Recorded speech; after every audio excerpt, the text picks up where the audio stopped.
If you permit, I will address you in an interactive mode. First of all, I want to thank my friend, Ambassador Nobrega, whose cooperation and solid support we have had the privilege of receiving, as indeed of his predecessor, to further India's biofuel, green energy transition. And I think that is an ongoing process, and a process whose potential, I think, still remains to be discovered. Thank you very much, Tarunji and Shishirji, for addressing us. I had the privilege last year also of being with you in a similar session when the theme was Energy Transition Solutions for a Sustainable Tomorrow. Today, you might ask, and I know I have some friends there on a table who keep asking what is new. I want to start by addressing one or two affectionate remarks to them. You could ask, why do I keep coming to such events? Well, one is that I happen to be Minister for Petroleum and Natural Gas, and I think this ministry, my ministry, has the privilege of dealing with several very crucial segments, not only of the trilemma of availability, affordability, but most important, sustainability, the green transition. If our OMCs, who have, I think, 75,000 retail stations throughout the country, if there is a shortage of energy at any one of them for even a few hours, our social media goes on fire. And some of that fire is reserved for adjectives which are not describable in a polite setting like this. And I'm often at the receiving end of those. But the fact that I have been relatively insulated from that kind of comment is because they have ensured, they and the private sector retailers by and large, have ensured that in the last 2 or 3 years, there has been no shortage felt anywhere. I mean, there could be a natural occurrence, excess water, difficulties of transportation, but even then, our colleagues have carried gas cylinders, repaired pipelines, all in real time.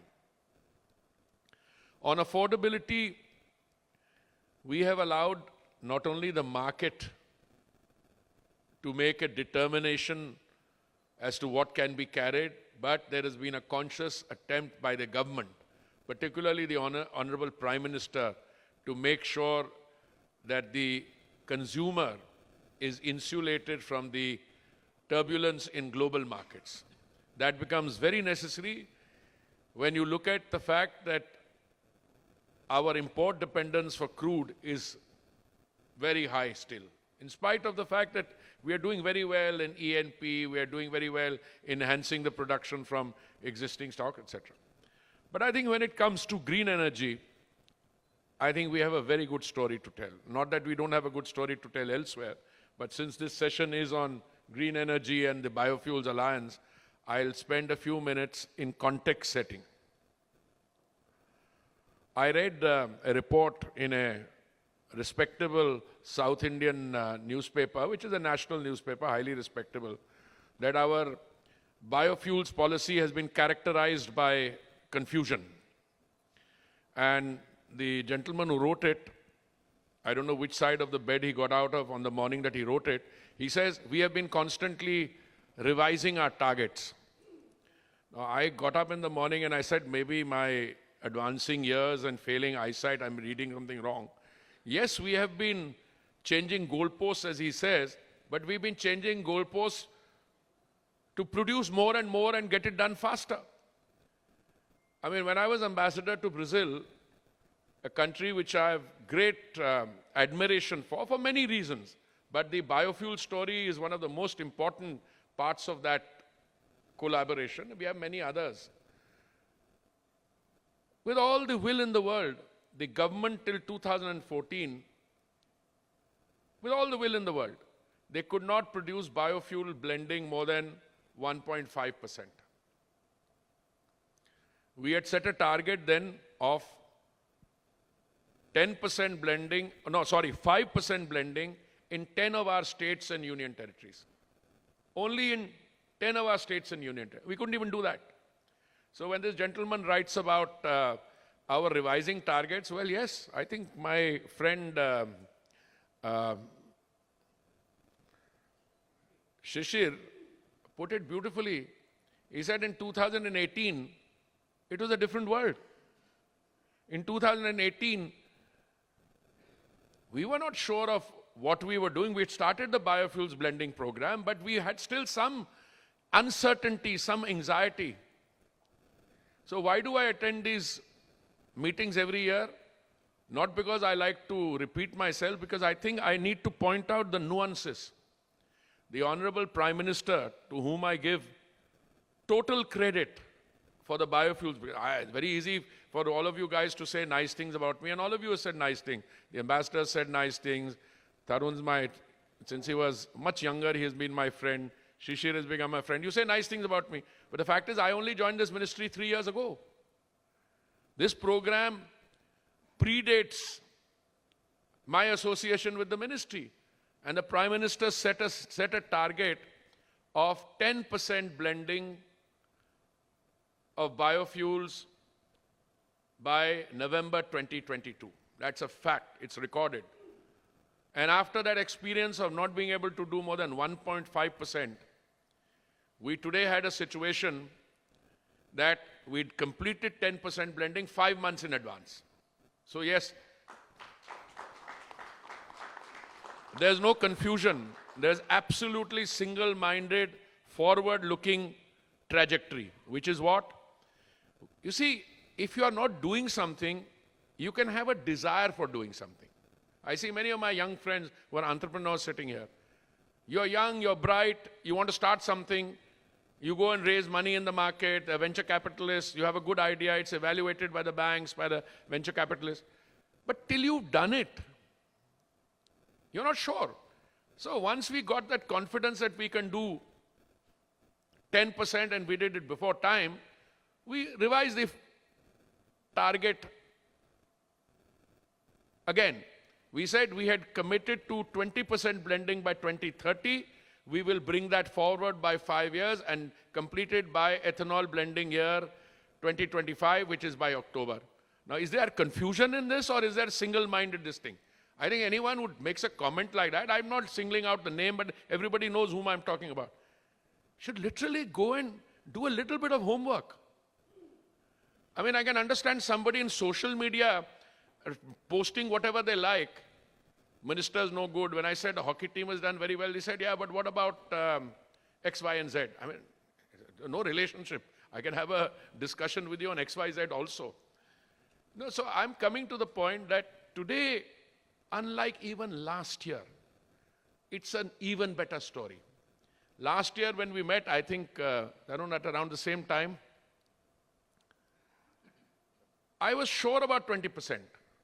Last year, I was sure about that we'll receive 20% because unlike most of you, I monitor targets like what is the international price of oil, what is happening, UP is supposed to set up 100 plants, CBG, kya ho raha hai, etc.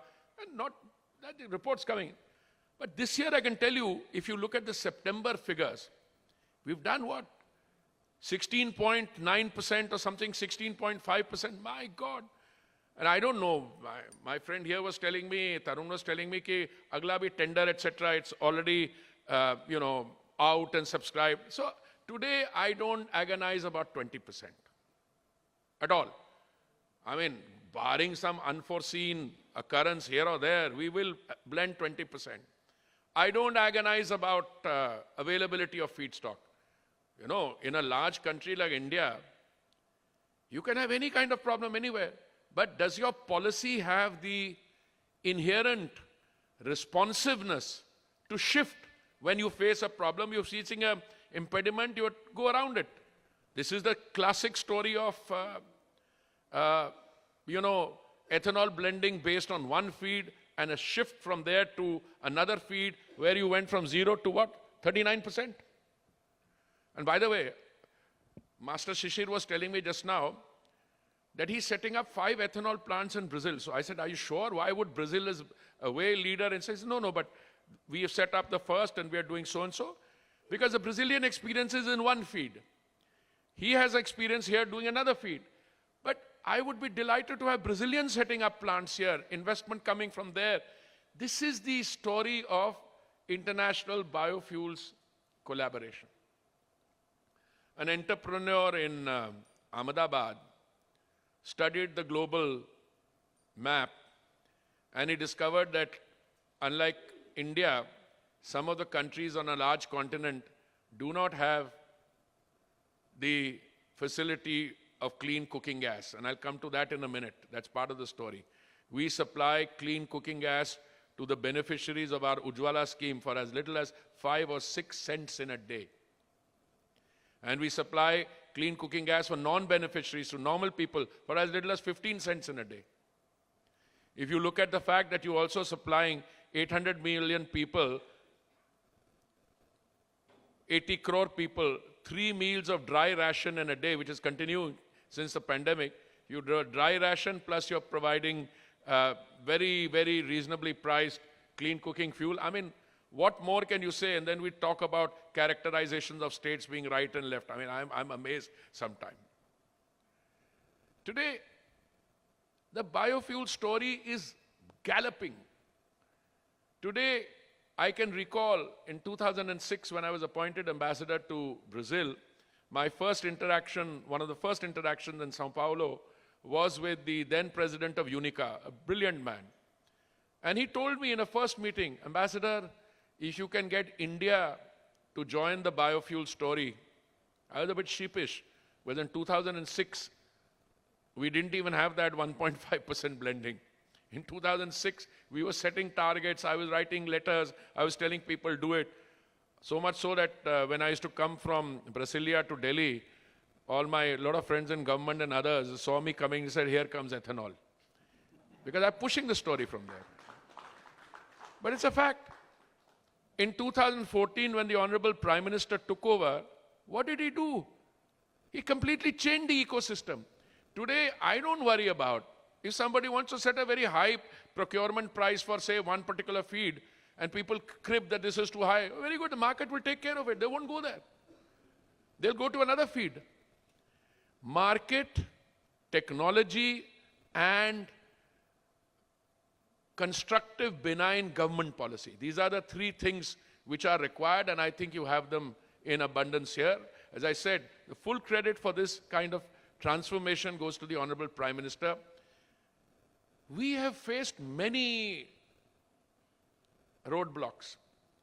When I was in Brazil between 2006 and 2008, I had visiting Indian ministers saying, "क्यों इतना biofuel करे? आपको पता है इसमें आपके यहाँ food की problem हो जाएगी." I should tell them even then. I said, "Look, we are not dealing with what you think we are dealing with."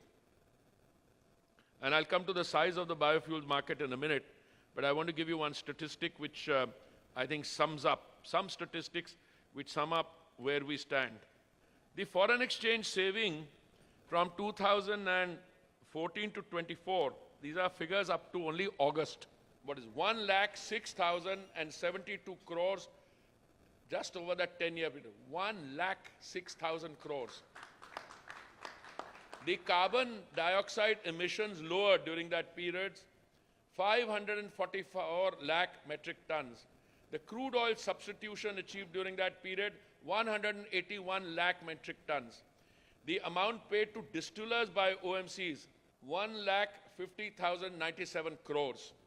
And amount paid to farmers, to me that's the most important. All those guys who throw this, you can't do this because it will affect this economy. The farmers earned 90,059 crores.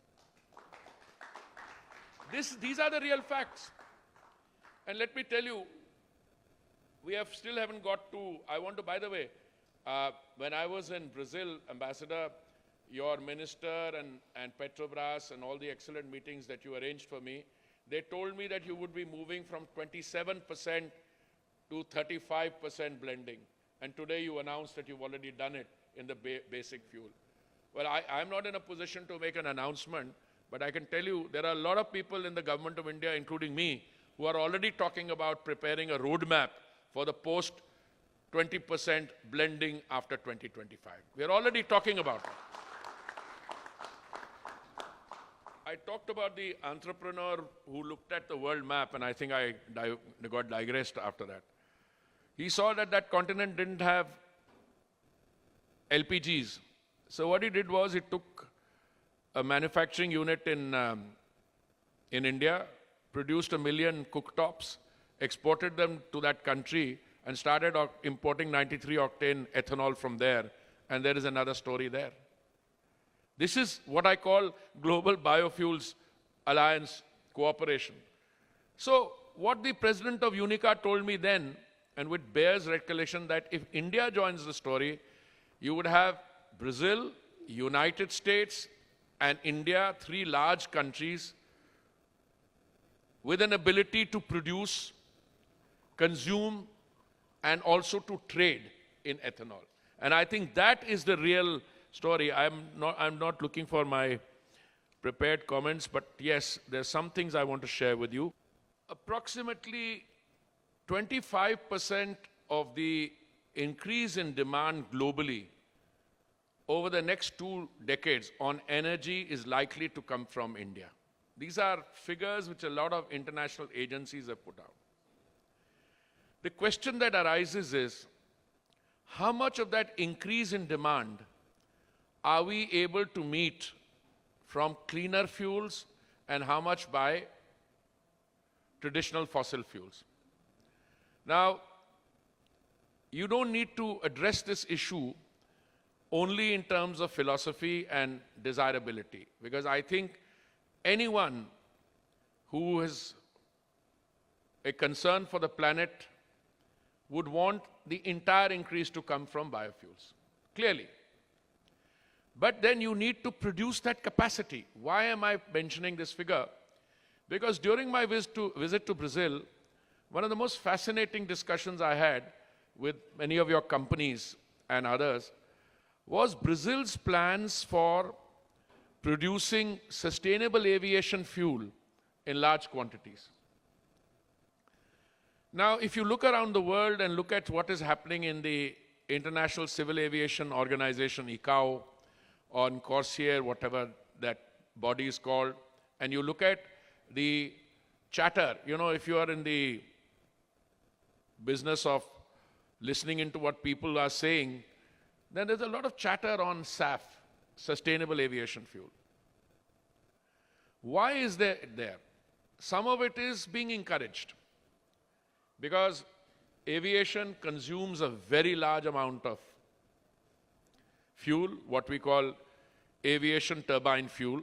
But more important, there is now talk of norm setting by the European Union.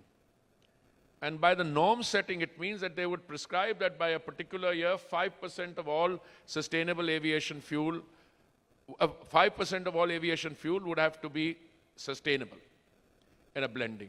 How will you implement it? There are different ideas floating around. One idea which I think has its genesis or root somewhere in Singapore with a lot of bright people working on it, is that when you buy a ticket, there will be a particular charge, minimal, but it will be added to the ticket. That will be a kind of a green charge, and that will then be transferable. I'm not going to take out because I'm fascinated by it and I can go on talking and interacting with you on that. I ask myself a simple question. When I sit in Europe, and a lot of work on sustainable aviation fuel is being done by highly industrialized countries in the West, small population, very high per capita income, where they are doing work on sustainable aviation fuel. But much before this chatter was heard, I had, during the course of a demonstration flight which was received from Pune to Delhi, which had 1% sustainable aviation fuel blending. It was an AirAsia flight. When we discovered that to have a 1% mandatory blending, we needed 14 crore liters, if memory serves me right. Huh? Correct, no? 14 crore. And I said to myself, I'm sitting there without any approval from anybody, but I did some forward thinking. Knowing fully well what's happening in the world, I decided to utilize that opportunity, which I think was at the Indira Gandhi International Airport, where you had this AirAsia flight, you had all the airline people, you had my friend Shishir, a lot of people there. And I said, we will start and aim at 1% blending by 2027, 2% blending by 2028, 3% blending by 2029. I'm surprised nobody asked me, where did you pick these figures out from? It's become part of the accepted thing. Because it's a target which I set as the Minister for Sustainable Fuel Production, and it was accepted. Sometimes ministers make statements and there is a volley of, eruption. I tried to avoid those situations. I tested the waters. And I'm very happy to tell you, Tarun, last week, I had the privilege of co-chairing a meeting on sustainable aviation fuel, which had all our airlines. All our airlines mean the bigger users.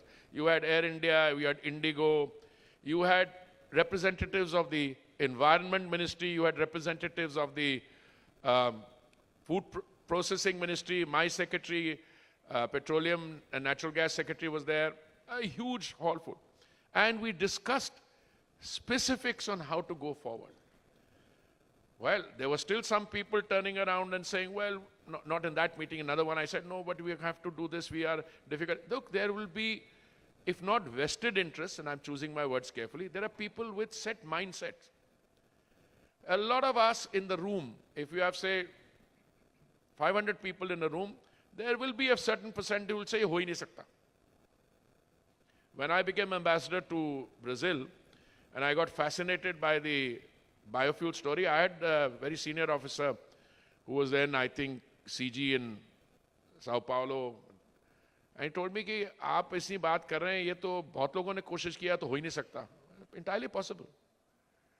But that does not absolve the champions of industry here, sitting here, Paraj Industries sitting there, or people like the ambassador and me who are in the world of diplomacy or politics, of not trying. And once the narrative sets in and there is a wider acceptance of the desirability of a thing, you will find things are happening much faster. My friend Tarun, whilst we was discussing this, he told me ki E100, you brought up the issue of E100. And I told him that E100 as a fuel is already being retailed in 400 of our outlets in 4 states. The oil marketing companies assure me that they can scale it up. So now the question arises, why are we retailing E100 fuel if there are no takers? No, it's like the chicken and egg story. I can't convince the automobile manufacturers of sending E85 vehicles because he'll turn around saying there's no fuel. But I had no difficulty in convincing the OMCs to manufacture E100. We had a very far-sighted visionary chairman of Indian Oil. When I had a chat with him, Gadkari ji, and I tried, within 2 minutes he agreed. Because if you have a fuel like E100 available, and if you are doing, say, using a tractor, you will be tempted to go there and get that tractor converted. And the marketplace and technology will take care of the rest. I don't want to go into greater details of what discussions we've had with the automobile manufacturers and others. Why does Shishir go to Brazil and produce a plant? Because the Brazilians have one kind of experience, which is world leading, but there may be something he's doing that he still has economic opportunity for. And why should we be shy of bringing in, where my real story, and we have got it done only partly, is to produce ethanol from second generation, which is from agricultural waste, broken food grain. Third generation, from industrial gases, from bamboo. I think the first plant is coming up in another month or so.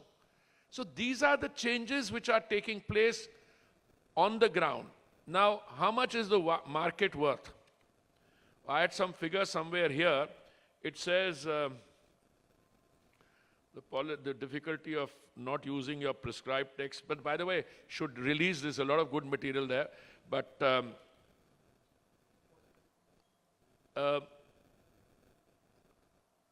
I think the market today should be about $45 billion, biofuel market.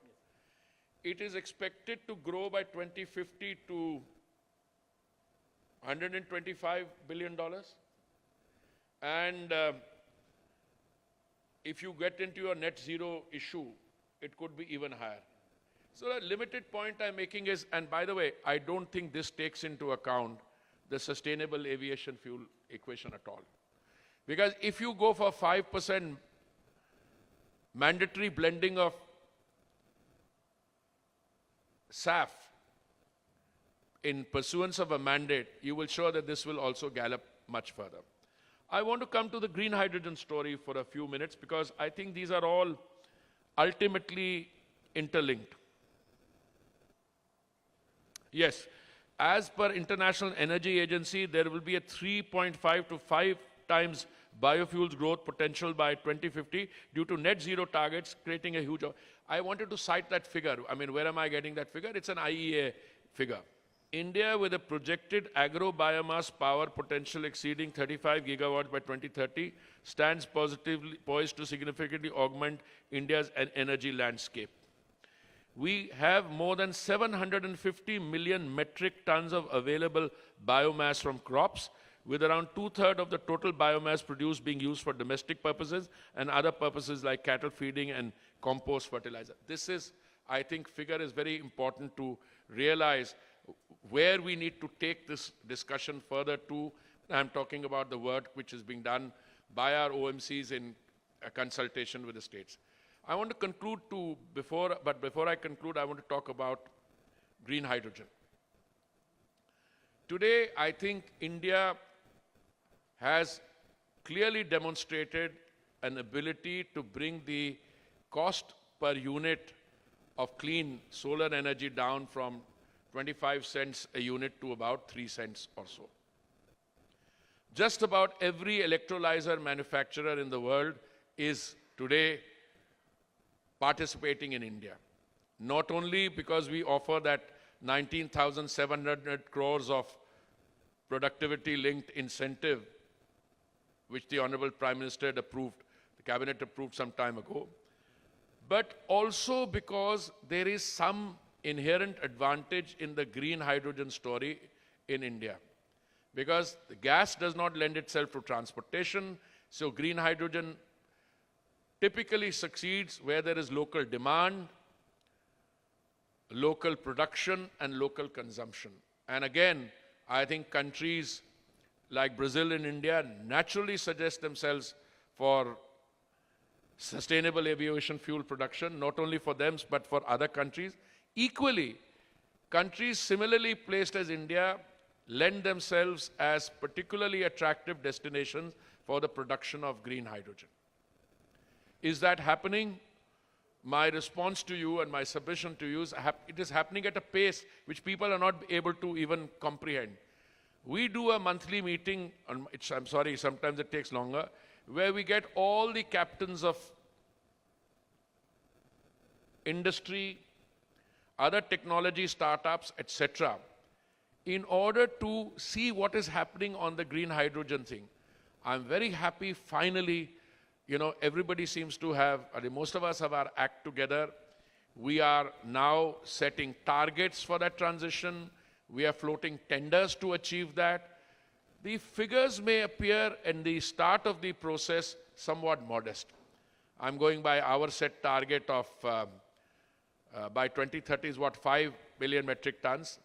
But at the end of the day, the green hydrogen story, like the biofuel story, is ultimately dependent on cost. My position is very clear. If you make the biofuel so expensive that people are not willing to make the transition for sustainability because it becomes unaffordable, then you have a problem.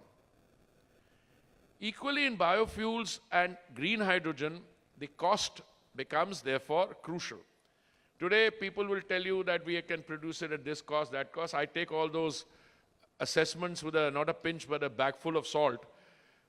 Because if you can actually bring it down from the $5 or plus that it is currently there, that is $5 per kilo, you will get a situation where at $2.5, the $150 billion that you are spending on the import bill on fossil fuels, there will be a massive public pressure to shift that into green hydrogen production.